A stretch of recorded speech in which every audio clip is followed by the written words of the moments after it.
እስራኤል ኢራንን አጠቃች። ኢራን በእስራኤል መለሰች። አሜሪካ ኢራን ላይ አዘነበች። ኢራን ኳታር ላይ የሚገኘውን የአሜሪካን ጦር ቤዝ መታች። ግልጽ ነው።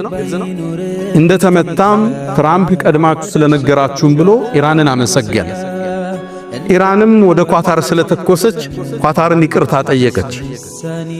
እስራኤልም ኳታር ለሰላሙ መደራደር እጅ ስለነበራት አመሰገነች። ኳታር ደግሞ ኢራንንም አመሰገነች። ገብቷችኋል? ውስብስብ ነው አይደል?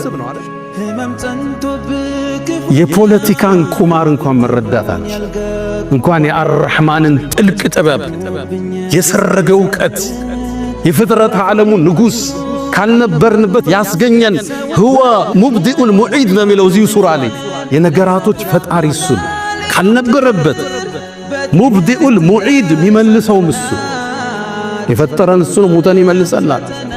ቀን ይጓዛል፣ ነገ አዲስ ቀን ያመጣል፣ ይመልሰዋል።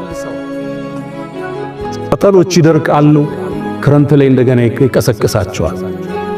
ዕውቀቱ የረቀቀ ጥበቡ የገዘፈ በሁሉም ነገር ቻይ አላሁ ጀለ ፊዑላ